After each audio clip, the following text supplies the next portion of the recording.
I want to give the world my take on Vince Russo.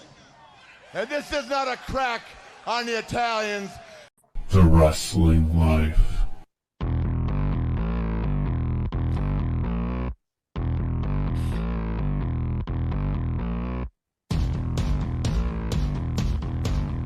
Hey everybody, it's The Wrestling Life. Episode 325, even though we've done more than that. This is the official episode number 325. It's the second week of January of 2023. I'm Ethan. And I'm Liam. Liam, we have so much to talk about this week. And as always, so many things, maybe more than ever before, on the first. So many things we can't talk about on the first and the only wrestling podcast. I botched it. We're out of practice here. It's been a while since we've recorded due to us banking a few shows before the new year. Well, Vince McMahon is back. Mm-hmm. Stephanie McMahon has resigned from WWE. Mm-hmm. WWE is hoping to sell itself by the middle of this year. There was a 12-hour period this week where there was reckless online speculation that Saudi Arabia's public investment fund had bought WWE, and a segment of wrestling Twitter was just going nuts about this. And as it turns out, that hasn't happened yet. But WWE, Vince McMahon back as the executive chairman of the board of directors, Nick Khan, the sole CEO, Triple H currently still chief content officer, Stephanie McMahon completely gone from the company. There's lots of intrigue here. What do you think about the machinations going on in WWE? Well, Stephanie looked around and said her work here was done. Going out on top. Well, it certainly looks like, and given that I guess it's knowledge, I've heard it just discussed as if it's fact, so I assume it is, that there was a board of directors vote at the end of December that unanimously voted for Vince to not come back. At which point Vince put himself and the two former presidents of the company, Michelle Williams and George Barrios, onto the board of directors, and three other people. Michelle Wilson, not Michelle Williams. Same. Okay. No, one's an actress. Okay.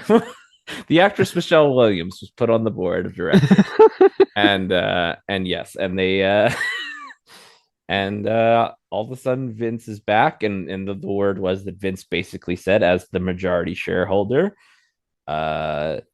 he would not allow a sale, nor would he allow any new rights fee negotiations to take place if he was not brought back, and he and George and Michelle were not put on the board, and he was not made executive chairman. And wouldn't you know it, that that unanimous vote turned around real quick. There were some other resignations from the board, and like a day after he was officially back, his daughter is out of the company. Yeah, that about sums it up. So as I was going to say, as you pointed this out to me like months ago, when the line of, well, the board would never let him come back, which is that he can just he owns the majority of the company. He can do he could do whatever he wants with the board. Like, he could just get rid of people if they don't want him to come back, and that's what he did. Yep. Yeah. Are we surprised at all that Vince appears to be pretty gung-ho about selling his life's work? I guess a little bit. Yeah. I'm a little bit surprised by that. Mostly because, as we kind of discussed this off the air, even if he were to sell and part of the sale was some agreement where Vince was kept in charge of creative for 10 years or whatever before they could get rid of him. Any clause like that, I have to assume would be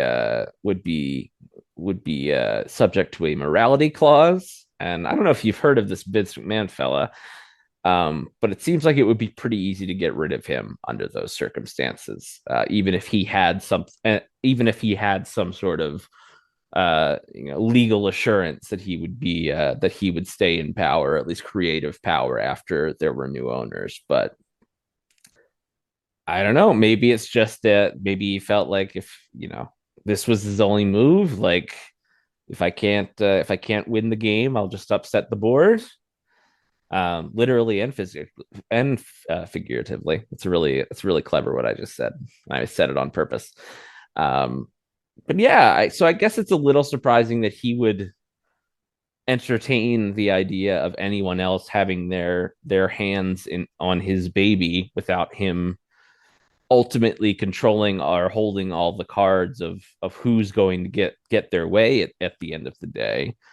But yeah, I don't know. Maybe he just felt like it's time to just hit the nuke button, and didn't want didn't want Stephanie and Paul to win. I guess I don't know. What do you have a read on this as far as him taking being willing to take on a buyer at this point? My thought when the Saudi Arabian news, not the fake Saudi Arabia story, but the story that Saudi Arabia was interested in buying it. Not that they had bought it or were going to buy it, but they were interested in buying it. My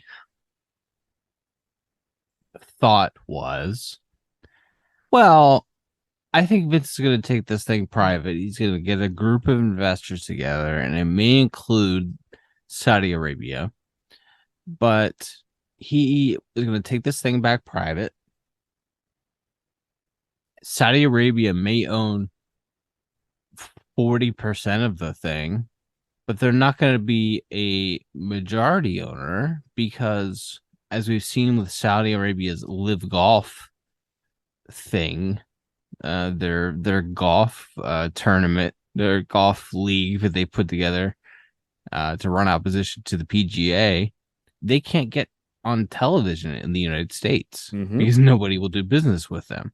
They won't get a rights fee. They're gonna do time buys and are going to sell advertising themselves. But as far as getting these massive rights fees, that there's your test case for Saudi Arabia outright owning something and trying to get media rights fees in the United States. It doesn't happen. So Saudi Arabia owning the whole thing doesn't make any sense for me.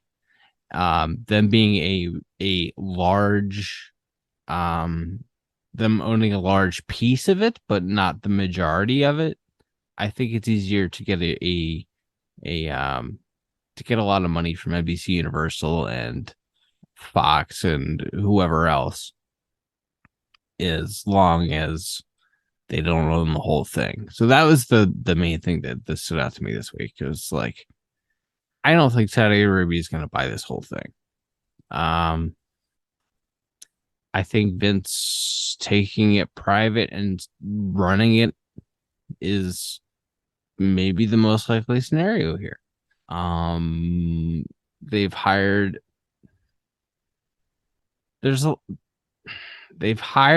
a bank. They chose a bank today to represent them in the sale. They already hired JP Morgan to investigate the strategic alternatives as they termed it, but they hired their Ring Group as financial advisors, Kirkland and Ellis as their legal advisor, and August LLC as their communications advisor. These are the lawyers that were representing Vince in all of his issues over the last 6 months, and now they're representing WWE in this sale. So Couldn't convince it's Jerry McDivitt to come out of retirement to spearhead this. Jerry's been trying to retire for a decade. I guess not. But yeah, so I think they're legitimately trying to sell. If I were Triple H, I would be prepared to be fired or sent back to work in the basement again, in the mailroom. Maybe Stephanie send already went home. an edible arrangement down to Jacksonville. Paul, you might need a job soon. I think maybe if he wanted to, he could start his own thing. I don't know that Maybe he'll join Freddie Prinze Jr.'s definite real promotion that's going to be coming out in the next couple of years. yeah, definitely. Definitely a real solid timeline on that thing. Well-known good friends, Freddie Prinze Jr. and Triple H. Now, if it were Seth Green, oh yeah, I mean, I just know because the only story I've ever heard about Freddie Prinze and Triple H is that Freddie Prinze desperately went to bat to get them to put the belt on Jeff Hardy in 2008, and Triple H did everything he could to keep that from happening, and ultimately Jeff Hardy got the belt in 2008, and therefore I assume Paul hates Freddie Prinze Jr. Sure, it's fairly safe bet there. So the company's getting sold. Not yet. It's been it's going to be a process. It's not going to happen in a 12-hour period, as bad Twitter journalists think. Mm-hmm. It's going to be a months-long process. Who do we see as the most likely buyer here? I still think it's NBC Universal. Yeah, I mean, I think that makes sense because the network and Raw and potentially, I could see them making it. I know there was talk or people were talking about, are they going to make a bid for SmackDown and put that on NBC proper? Like 10 years ago, that would have been unthinkable, but now SmackDown's pretty much winning the demo every single Friday night on Fox. So I don't think it's out of the question anymore that NBC would put SmackDown on its main network on a Friday night. Yeah, and plus with as heavily invested as they are between the Peacock WWE network connection and at least Raw on USA, possibly also SmackDown could be in play as well. Yeah, it would make sense that if they're paying that much to to air their product, why don't they just buy the company? Because for the amount that you're going to probably spend on the rights fees, maybe not the exact dollar figure, but probably similar dollar figures of what you'd have to spend to just buy the company outright. I think we talked about this at the time that the Peacock network deal was made. That is like, at what point are you so involved with this company that it just makes more financial sense to just buy them outright than to keep buying additional products and libraries from them? So yeah, NBC seems like a no-brainer if they're fully selling the company. Yeah, and it would pay for itself within 20 years or whatever, right? If that long. But yeah, the interesting times. It's also just one of those things where, as seen by Vince McMahon just getting to walk back into his company after being ousted in disgrace, there's never any real like comeuppance or justice in the world for people like this. So the only enjoyment that any of us regulars can get is just watching them backbite and stab each other in the back and screw each other over. So for that reason alone, this has been a wonderful week, I think, for me and for wrestling fans everywhere. So there's another story that came out today that Triple H and Stephanie have always opposed to sale. And Triple H, I would say his approach to running creative has been underwhelming, but definitely with bringing all the talent back that he brought back, definitely seemed like he intended on running this thing, and didn't have an eye on on selling it. And Stephanie, as soon as her dad gets back, she's out of there. Has this made Stephanie McMahon a sympathetic figure? Something that is very difficult to comprehend.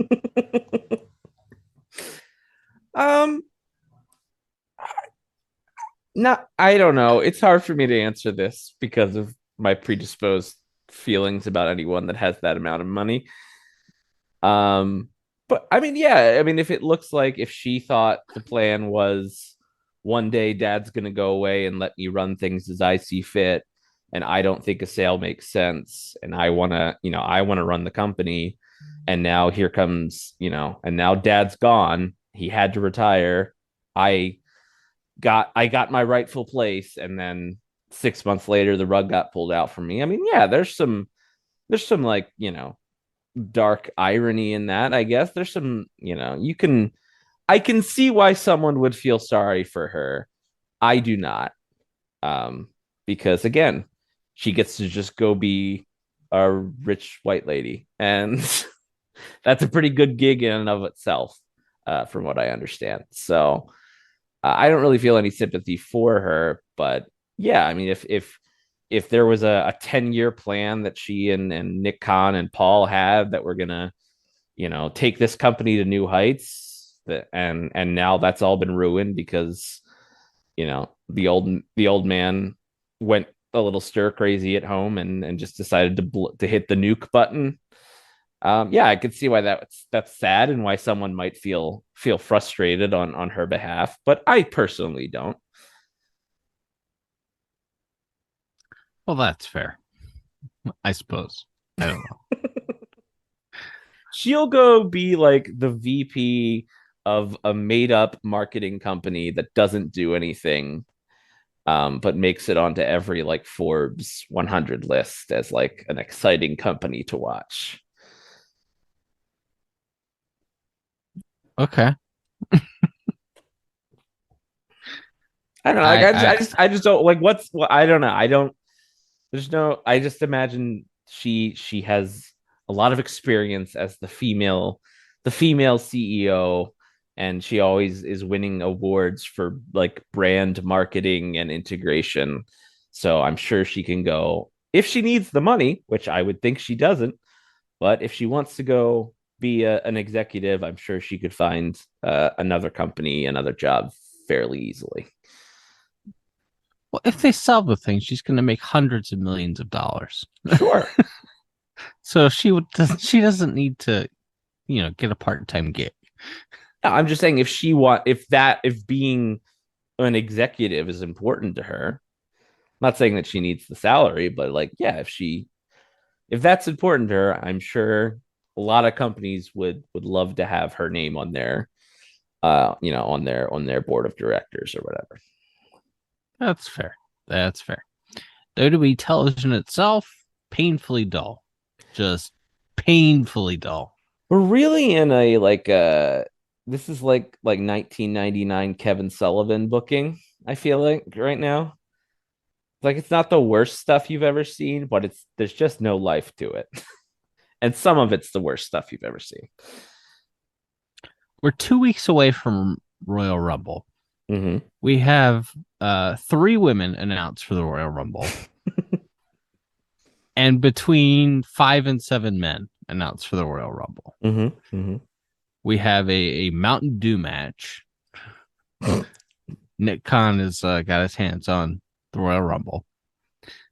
Bray Wyatt and LA Knight are wrestling in a Mountain Dew match. Mm-hmm.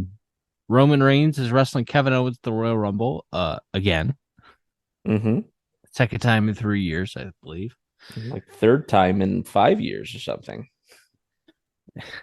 For the title of the Royal Rumble there. And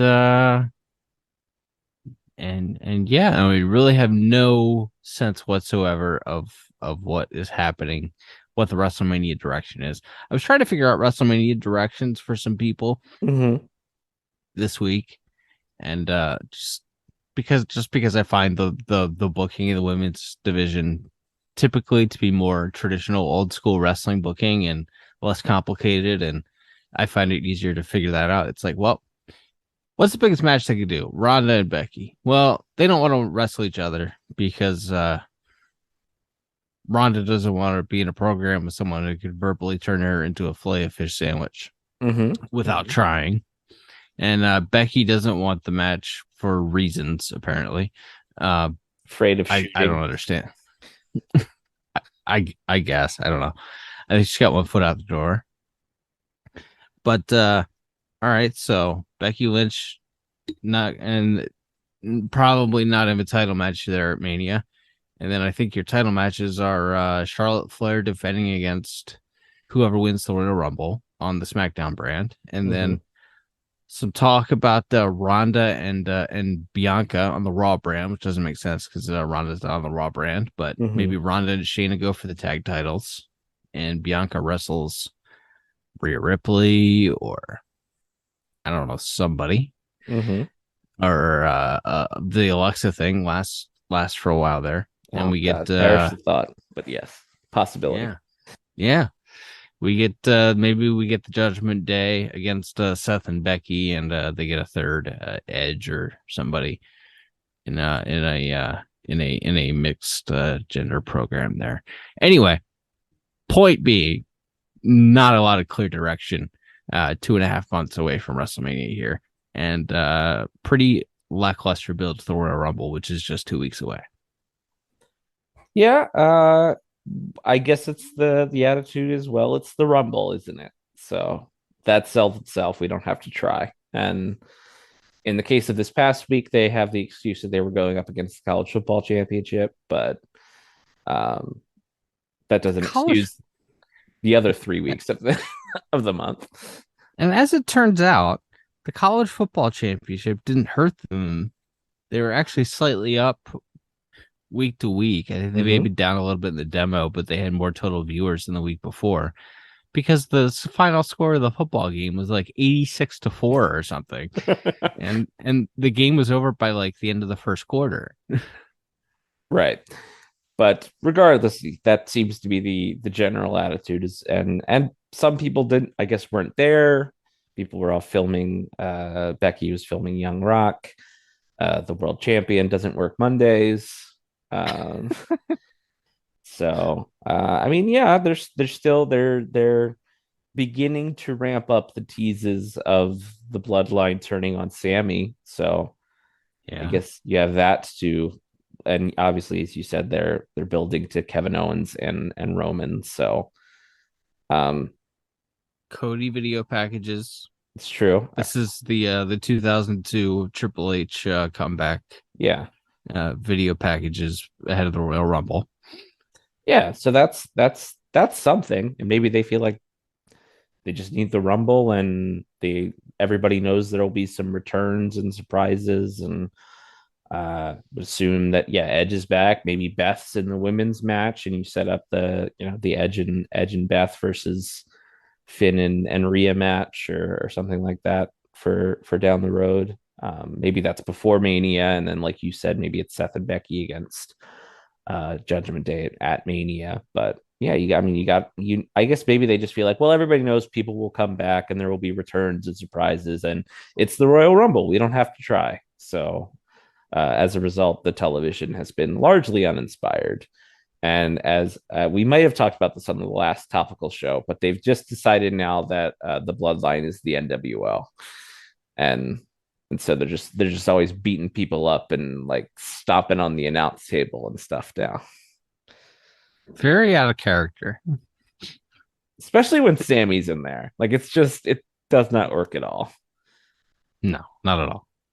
No, the vibe of that group was, well, we're pretty much half-ass baby faces now because they're badasses who win every match. They announce they're going to win every match, and then they win every match. To their credit, they did kind of make that the storyline that Sammy guaranteed the win, and then they lost to Kevin Owens and John Cena, and so that's why they're irritated at Sammy. I suppose. I don't know. Well, that's WWE. AEW had a large Dynamite show this week in Inglewood, California. They said it was Los Angeles at the Kia Forum. Adam Cole, baby, came back. It's nice to see Adam Cole back. I guess he's back for good after being out, 6.5 months with a concussion. Mm-hmm. Good to see Adam back. And he managed to remind us during his promo he sleeps with Britt Baker. I mean, hey, that's that would be a crowning achievement in a lot of people's lives. So good for him. This is very, very funny. He's cutting this excellent babyface promo. It's very heartfelt, talking about how he loves the fans and he'll never forget getting tweets from fans that were like, I don't even care if you wrestle ever again. I just want you to be okay. Mm-hmm. And it was very heartfelt. And he's talking about how he would get out of bed with Britt in the middle of the night and just pace. And he didn't know what was happening to him. It's just like, it was very funny that he managed to work that in, completely unrelated in what was otherwise a very good promo. Yeah, but I thought it was just great to see him. There was a life. I think there's been a life to the last couple of Dynamites that was missing for the last few months, and that's not to say the shows have been perfect, but they feel like crowds. Yes, that helps. It turns out crowds that care about the show do in fact improve the product. So going to market. Never been in. Yeah. Sorry. Yeah, exactly. They've never been in Seattle before, and they'd only been in LA once. So rather than running, Cedar Park, Texas for the 5th time in a year, they hit LA the second time. They hit Portland the first time. They hit Seattle the first time, et cetera, et cetera. Sorry, I didn't mean to cut you off. No, but that's a good point. My larger point was there's life to the show, and adding an Adam Cole back that you can mix in with some of these other people, especially when it's someone like Adam Cole, who is, as we talked about for a lot of the first year that he was in AEW, he's a guy that they will always make sure is on TV every week. So he's not a guy he's not a plug and play guy. He's not a guy who's going to show up and then disappear. He's not like a Lance Archer type or something like that. Couldn't have picked two more physically different people to compare him to, but no, it's good to see him back. It's good that there's like another big top act, and he's a babyface. You've got a heel world champion. You've got other heels on the show like Swerve, who will need opponents. So seems like a good idea to have him back as a babyface. And in 6 months or a year, when people are less excited to see him, you can always turn him back and you can go back to the elite stuff, or you can even have the elite be heels, because I think that would work too. So if you are desperate to get back to that, you always can. But in the meantime, you have Adam Cole's back and he has a fresh coat of paint. So that's good news. Adam Page beat Jon Moxley clean. We're doing a fake concussion angle with Jon Moxley. Not something I would do. When you're about to have a guy come back who was out with a real concussion for 6 months. What do you know about that? But yeah, I just took that as okay. Moxley got concussed in this one. Hangman got concussed in the first match. So now they have to prove who's the toughest, and they'll do it's a last man standing on a pole. Yeah, well, they'll do last man standing. They'll do a knockout match, or what they call them Texas Tech matches in AEW, but it's a last man standing match. The 10 count match to prove who's toughest. Finally, that would be my guess as to where that's going. But within the bubble or within the vacuum of it, Hangman Page just won with his finisher, but he was conflicted about having. Unlike Jon Moxley, who was bragging about concussing the Hangman was not happy to have done that to John, because he's a bit more sensitive of a fella. So, well, we know this to be true. John has not been very nice on TV lately. Mm-hmm.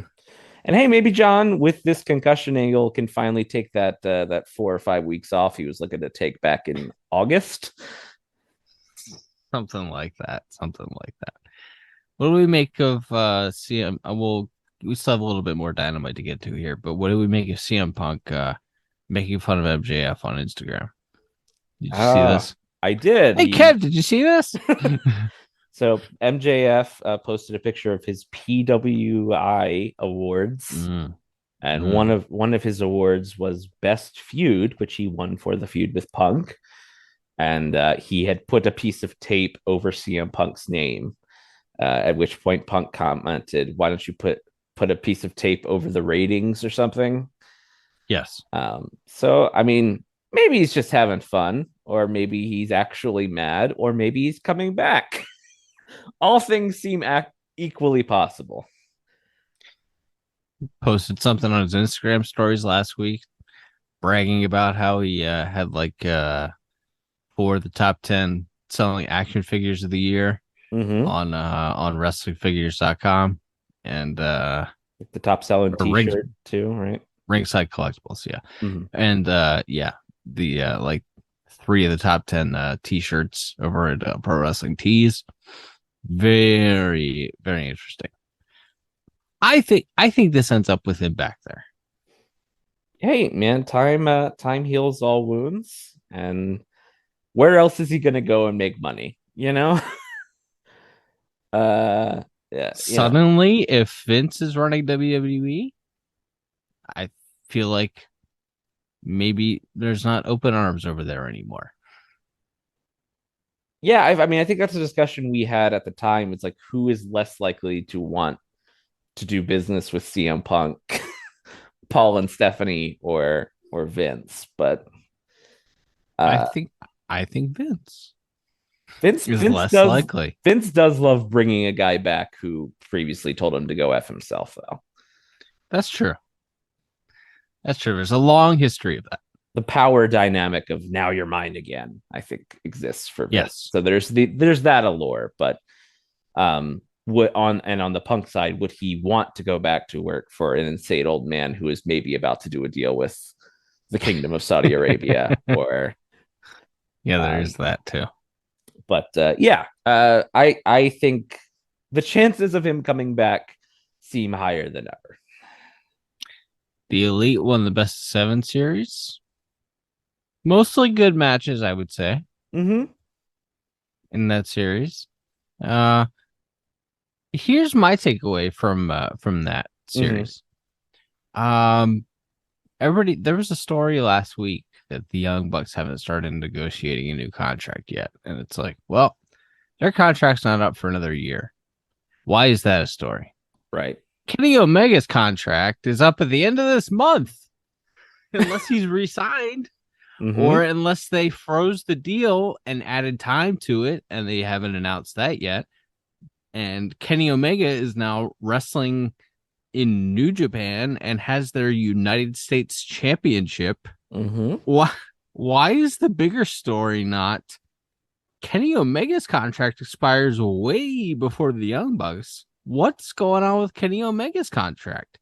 But anyway, my takeaway from the Elite winning those titles is, well, nobody's going anywhere anytime soon.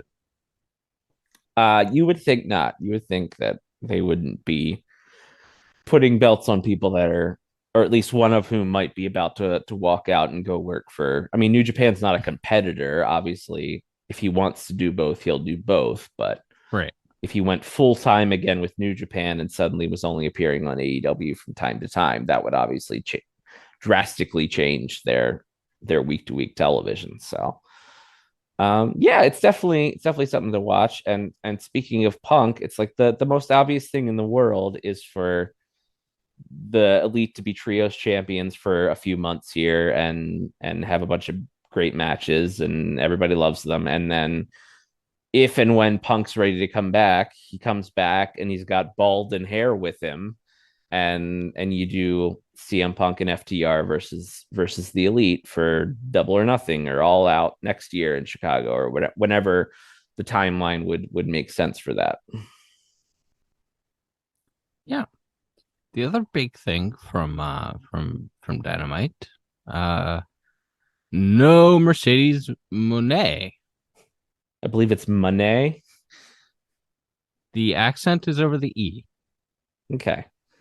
Isn't the song, doesn't she say Monet though? Well, whether it's however we say it, the accent mark is over the E. And so it's not Monet. It's not Monet. Mm-hmm. It's Monet or Monet. Got it. That person wasn't a Dynamite, was your point. I believe. Yeah, so they hyped this mystery partner, and then they did a sit down interview with Britt Baker last week where she made a reference to the boss and winked at the camera, and then they just didn't deliver this week, and they announced Tony Storm as the partner, and they delivered Tony Storm as the mystery partner, and so they can't be accused of falsely advertising, but they certainly, watching their television, you would believe Mercedes was going to debut this week, and she did not. Interesting. Right. So there's a couple of options here. One is they just wanted to screw with people and try to get internet hype, and she was never coming in. Two is they thought they had a deal, and then the deal fell through. Possible. Or she could still be coming in, and they've galaxy brained themselves into, well, as much disappointment as they might feel on this night when she does actually show up at the pay-per-view in March or whenever they would debut her, then we'll really be off to the races with it. But I don't know, it definitely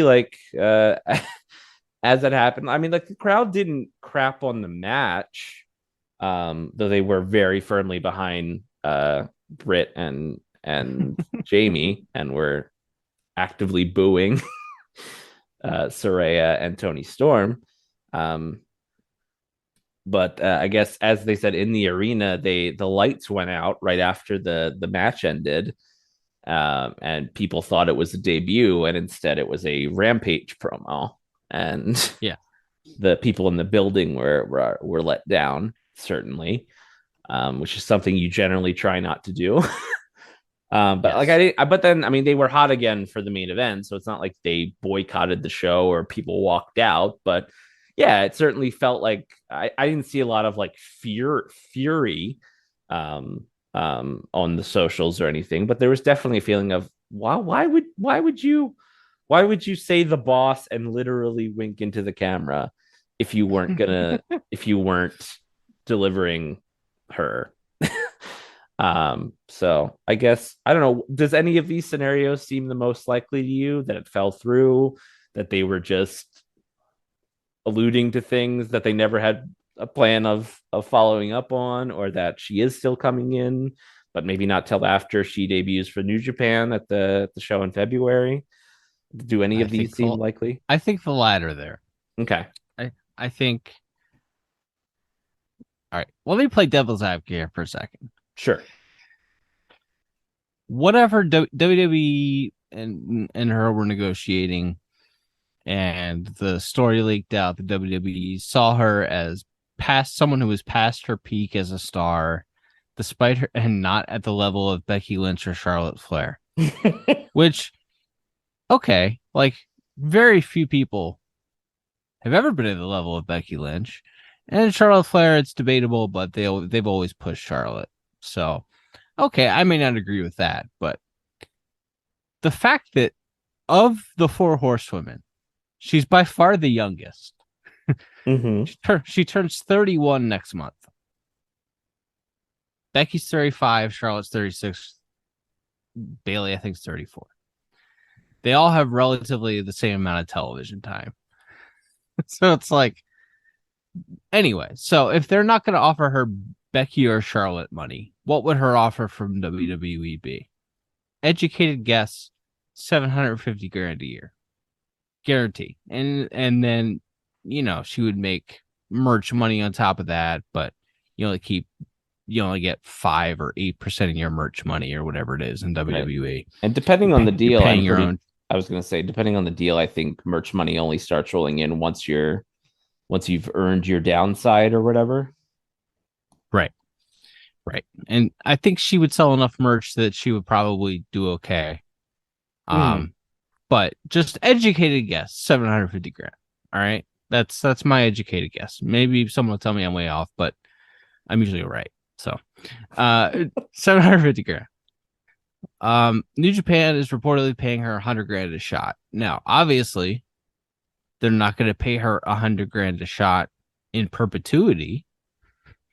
But let's just say she does this for 1 year and she wrestles 4 to 6 times. Let's just split the difference and say she wrestles 5 times and she gets 100 grand a shot. She makes 500 grand from New Japan. She has her own pro wrestling tees store now where they keep a much larger percentage of the money. And let's say she does 6 conventions a year at 30 grand a pop, which is what her reported booking price was. All of a sudden, we're real close to 750 grand. And she's traveling 12 times a year instead of traveling 52 weeks a year. Now, you could say, well, why would you not just go to AEW and you can still do your conventions and you can still do your New Japan dates and you can still take your outside projects if they materialize. And I'd say, okay, well, yeah, that makes sense. But what if you don't want to travel 52 weeks a year? What if you already have a lot of money? What if your house is already paid for? What if your family's houses are already paid for? What do you want to do with your life? You know? And it's like, why would I travel 52 weeks a year? And what would AEW pay her? I legitimately don't know the answer to that. I feel like 500 grand from AEW for someone that they would use at that level is too high. Sure. But maybe let's just arbitrarily say 500 grand. So now we're like 1.25 million outside of WWE working AEW. And it's but traveling 52 weeks a year plus traveling for 12 other dates. It's like that's a lot of travel and a lot of hustle. Is the juice worth the squeeze? So I think she ends up there. I've always thought she will end up there. I've been saying on the show for years that she's going to end up in AEW. There's just too many connections there for her not to. However, I don't think it's going to happen. I wouldn't be surprised if it doesn't happen right away. I don't think there's urgency there, especially as long as there's another wrestling company that's paying her $100,000 plus per shot. Yeah, I mean that makes a lot of sense the way you've laid it out. It's almost like you've thought about this a lot. I say that as if it's like it's poor form on your part to have thought out your opinion on a topic on our wrestling show. No, and yeah, that makes a lot of sense. And yeah, there's always start as we've talked about. It's a debut and return based business now. So it's Right. not like her stock will drop, especially if she and Kyrie go out in February and kill it, which you would expect they will. And even if they only have a pretty good match, the crowd is going to be molten for it. So you would think her stock is only going to raise as far as what she would mean to be walking onto an American wrestling television program, whoever's that would be.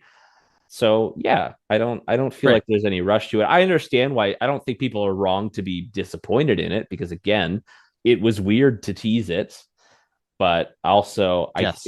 I think to tease it that strongly or to tease it for this specific date, it wasn't quite as strong as the Punk tease. They didn't book a building in her hometown and have Darby Allin say he was going to call out the best in the world on it. But it was, I mean, they, like you said, they absolutely alluded to the fact that she was coming in. So we'll see. And it also seems like I sort of subscribe to the theory that, well, I didn't expect her to be the partner because I imagine New Japan wants that first match to be that match in February. But you've now also set up even though it's not necessarily clear yet if Sheeta is joining up with Britt's crew or if she just was mad at Tony Storm or whatever.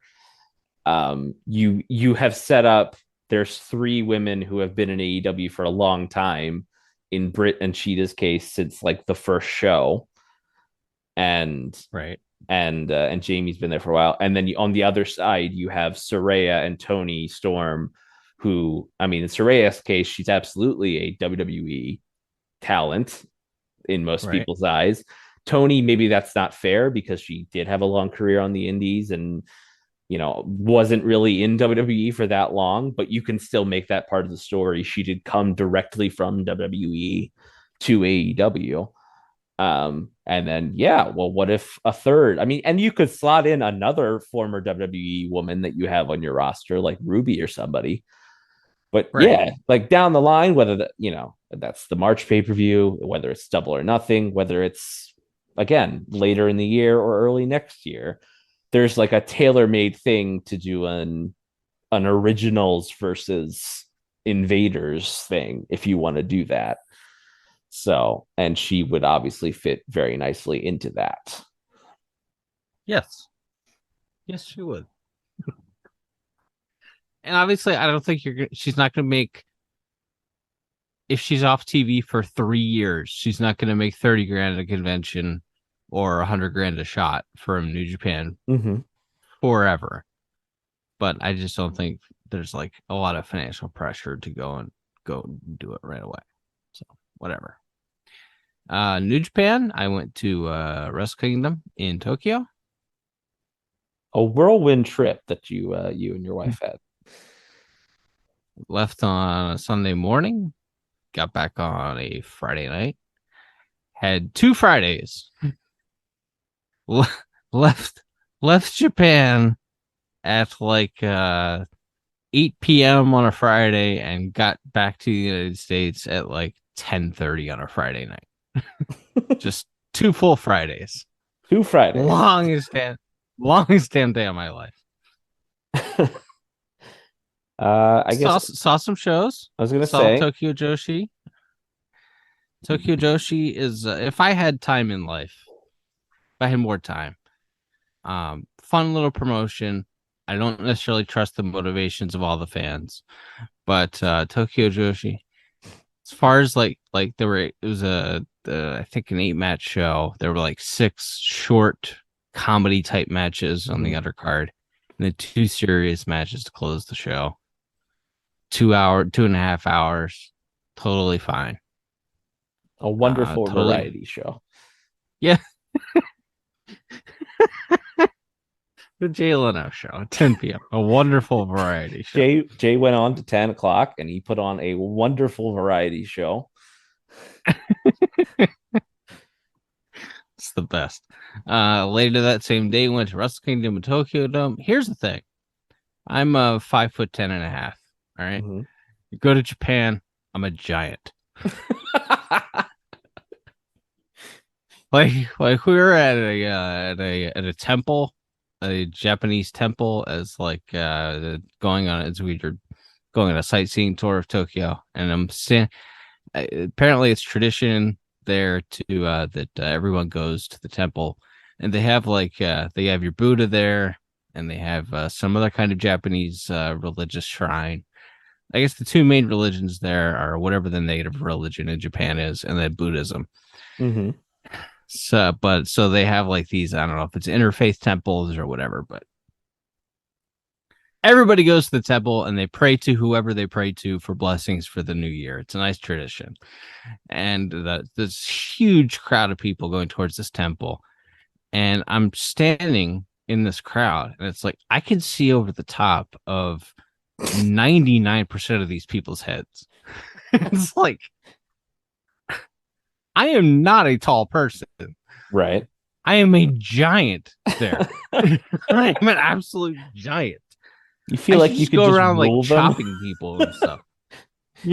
I could be their king if I wanted. It It wouldn't be that difficult.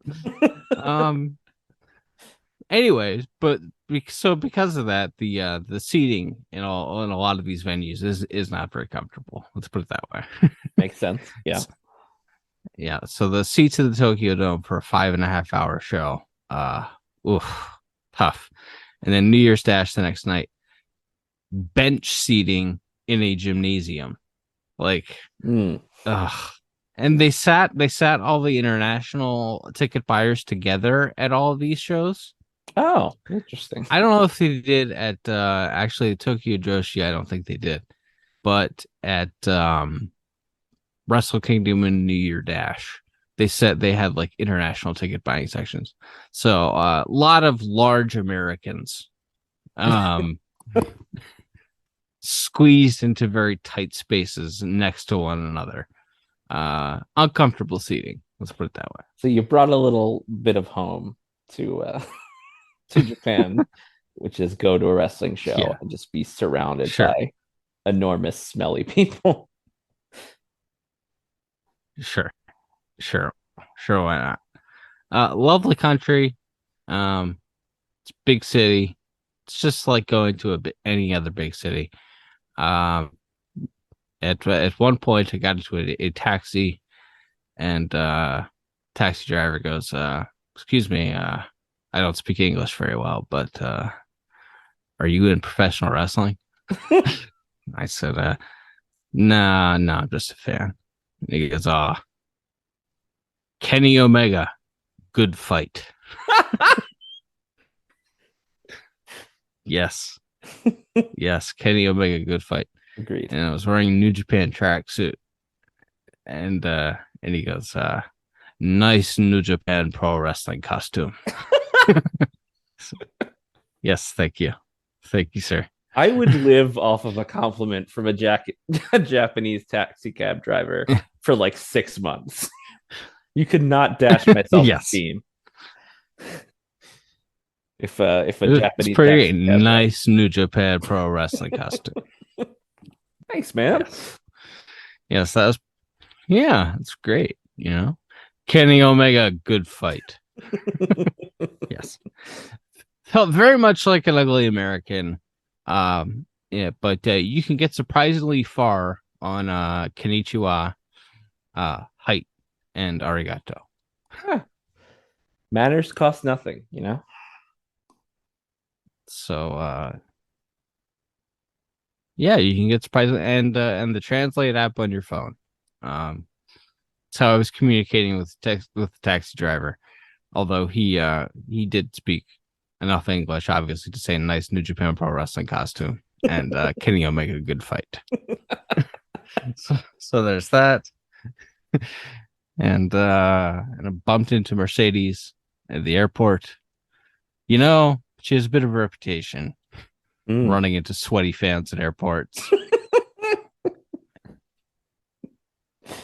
Sweaty autograph hounds at airports. Mm-hmm. Not her favorite people. But we were sitting there, and as it turns out, we didn't realize Naomi was like sitting 2 seats over, sleeping on the seats at the airport. She's like all bundled up and stuff though, so like not easily recognizable. Then Mercedes walks up and it's like, "Hey," pats Naomi on the head or whatever. The wife grabs my arm. Just standing there like, holy S. I'm like, all right, well, here's the deal. I'm going to go over there and I'm going to talk to her. And I'm going to say, is it all right if I take a photo? Or is it all right if my wife takes a photo? And if she says yes, just I'll wave you over and you can take a photo of us. So I go over. I go, "Mercedes, I just wanted to say congratulations on making your debut. Very glad I could be here for it.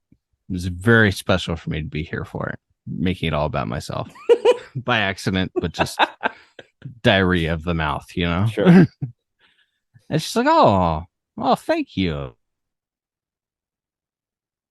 Would it be all right if my wife took a photo of us?" And she said, "Yes, of course." So And it comes over, snaps a few photos, and say, all right, well, thank you. Thank you very much. It's just like, all right, you're welcome. Nice to meet you. And I'm like, all right, safe travels. She's like, okay, thanks. Bye. So that's how that went. Wonderful little interaction. Better than the ones that where you paid to meet her, you would say? She was very nice. She was overly nice one time that I paid to meet her. She was awkwardly nice another time that I paid to meet her. And then another time that I paid to meet her, I got like complete stage fright.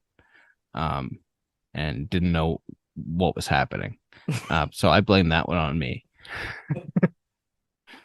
But yeah, same or equal. I was going to say, I think that's good though, because as you said, there is a reputation. I imagine she's not getting people shoving a bunch of posters and action figures in her face at the airport in Tokyo. Right. So maybe that also helped out. But yeah, I'm sure it was like you said, it was just a nice little pleasant interaction, and you did something that I think more people with awareness should do, which is go up and say hello and ask, is it okay if we take a picture together? Don't just walk up with your phone out. Yes. Just, generally speaking. And if they say no, okay. Well, that's kind of a fun story in and of itself, isn't it? Yes. Yes, it is. But, if they're not in the middle of being swarmed by people and you're not overly weird about it, generally speaking, people are people want to be accommodating for that kind of stuff. So good, a positive Sasha Banks airport interaction is nice to hear about. Yeah, she was just sitting there drinking orange juice, playing on her phone when I interrupted. So it's not like Naomi was asleep. It's like I was just anyway. So then Kevin Kelly and Hikuleo came over, and Kevin Kelly spent like 15 minutes talking about how much his home was worth to Naomi. He's like, well, I live in such place in Pennsylvania, and it's zoned as farmland, and if you grow vegetables or you have a certain number of cows or whatever, you get certain tax breaks. And I bought my house for $175,000 in 2013, and yada yada yada, and it's only worth $212,000 now, but because of the tax breaks, it's actually worth X amount of dollars. It's just like, what is happening? What is going on here? Do we learn about Hikuleo's house at all? No, he introduced himself to Naomi as Tamatonga's brother. Oh, okay. Hikuleo definitely passes the airport test. The guy stand out walking through the airport. Mm-hmm. Guy's like 6'7", and he was sitting with the Poors on the airplane, while Naomi and Sasha were in like the these first class pod type things. Mm-hmm. Yeah. But I guess Hikuleo and Jay White are having a loser leaves Japan match where they might do a double count out because WWE wants Hikuleo, WWE and AEW want Jay White, and yeah, we'll see how that goes. But Hikuleo definitely stands out walking through the airport. Saw Carl Anderson in the airport. Very famous. Very famous. Starting around with his invisible lats and wearing sunglasses in an airport at like 8:00 in the morning on a Sunday, and just can't bother. Can't be bothered. He just doesn't want to be noticed. Mm-hmm. And but starting around with all of his giant muscles and his bright red tennis shoes and wearing sunglasses. It was very funny. I will say I did see him bump into a fan bump into him, and he was very nice to the fan. So I may personally still hate the Good Brothers, but they Carl seemed to be nice to a fan. So there's that. Well, that's good. I will say, yeah. Can you imagine? Sorry, go ahead. Sorry, can you imagine Kevin Kelly and Kevin Kelly voice explaining to Naomi all about the tax credits he gets on his homestead? 100%. That's incredible. That's I like Kevin, and Kevin was nice, very, very, very nice to me the one time I met him in person, but Mhm. very on brand, isn't Yes. it? It's like it's a little Sorry. bit of like hoity-toity. I'm a smart investor and I want everyone to know I am. And it's a little bit Yes. just like he's a 50-year-old dad, and that's what 50-year-old dads want to Yes. talk about is their property and property values. Exactly. And he And probably votes Republican. Yeah. mhm.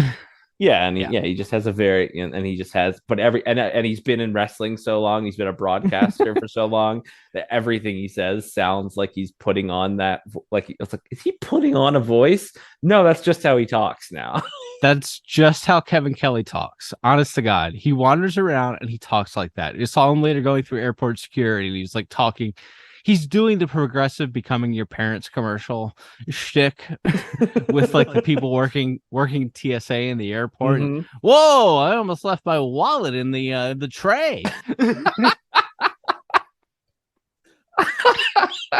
Anyway, that's fun. Oh, love It's that. like, the actual he was talking to Mercedes and Naomi, and he goes like, this is the actual work of the job here is the travel. He's like, everything else is the fun part. This is the real work, is the travel.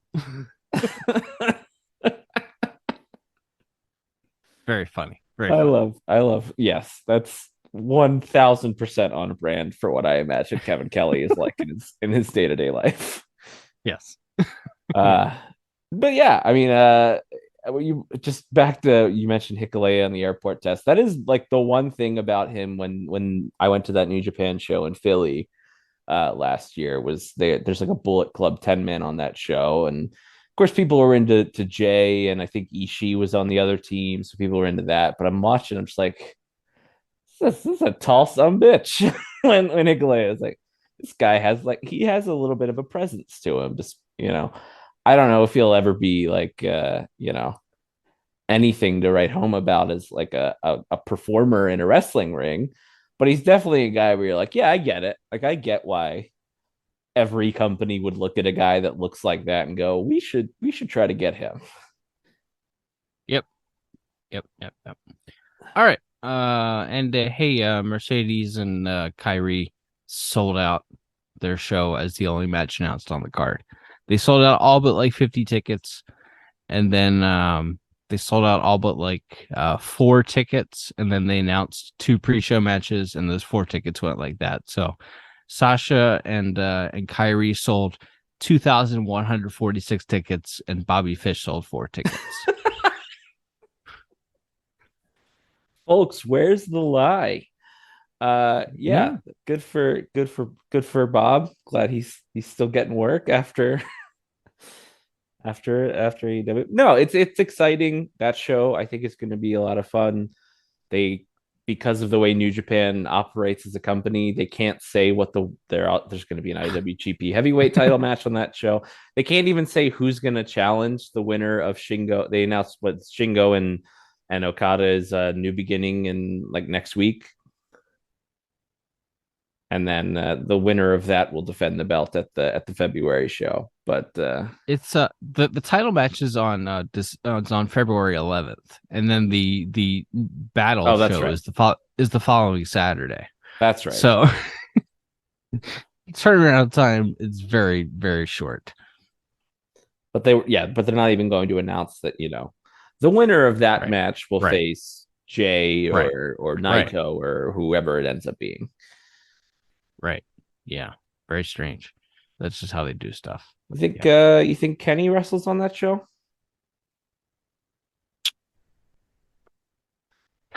You would think that I think it depends if they put more tickets on sale or not.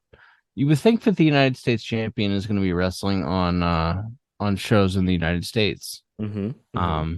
You would also think, why would we pay Kenny 75 to 100 grand if we've already sold the building out? So if they could open it up and sell some more tickets, maybe.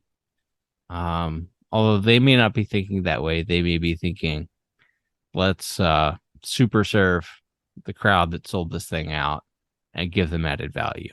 I don't know. Yeah, they teased him and Cobb for the title, so that just seems like a match that would take place in California. San Jose, yeah, that definitely. I could definitely see it. I thought that's what they were doing. Mm-hmm. And then they sold it out. So it's like, well, maybe you don't need to, but they probably will, I guess. All right. Anything else you want to get into here? No, I think that about covers all the big notes here. It's been just an exhausting first 2 weeks of January. Sure is. All right. Well, till next time, everyone. I'm Ethan. And I'm Liam. We'll be back soon with more stories from the wrestling life. Bye-bye.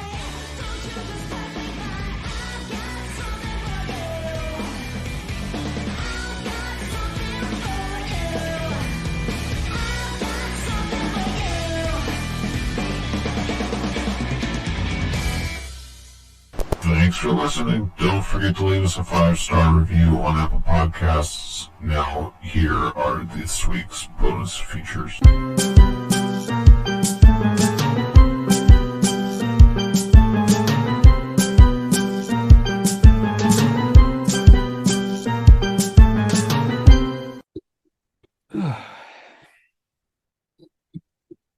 I was at work today, and at like 4:58, a very old man called to ask questions about his account, and he wanted to talk to my my office manager, and he didn't know her name though. So he's like, "I was, a lady helped me there. I was in last week." It's like, "Do you know her name?" No. And he goes, yeah, she was very helpful. She was an Italian."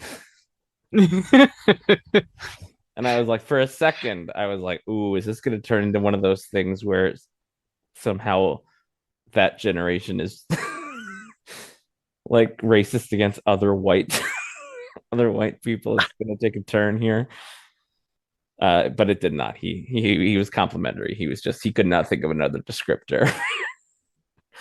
Couldn't think of like she was Italian. Couldn't think of like dark hair or glasses, or she sat at the desk in the corner, or anything. It's just, that's how he's described it to me. The lady that helped me, she was an Italian. And it reminded me of when Ric Flair is cutting a promo on Vince Russo on Thunder in the year 2000, and he starts it by saying, "This is not a crack on the Italians." And this is not a crack on the Italians. This is my take. You see, Russo, the way I see it, you were a skinny little Italian kid growing up in the Bronx. In New York. And your papa said, like every young man in New York, you want to be like Bruno Sammartino, the champion of the WWF.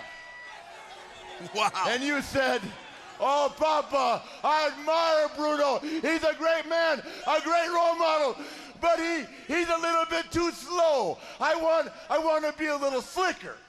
He said, your Papa said, "Oh, no, Vinny, you got to grow up. You got to be like Bruno. He's the man." And you said, "Oh, Papa, please, I want something else in life." So I figured your dad had a little more money than the rest of the guys in the neighborhood. He bought you the cable out of Atlanta, Georgia, TBS. And one day, your daddy heard you going, "Papa, Daddy, Mama, come see." Your daddy ran in the room, horrified. He said, "No, turn that off. You said, "Papa, I want to be just like him." Woo! Oh, yeah. Your mama went, "Oh, no, Vinny, this is a good Catholic family. You can't be like the nature boy. You can't style and profile." Your papa said to Vinny, Vinny, you can't be like a nature boy. You got no muscles. You got no girlfriends. You got no long limousine. You can't be like the nature boy. He's making it personal. Oh, you ain't kidding. It's been personal, and he knows it. Oh, Papa. I try to keep on keeping on.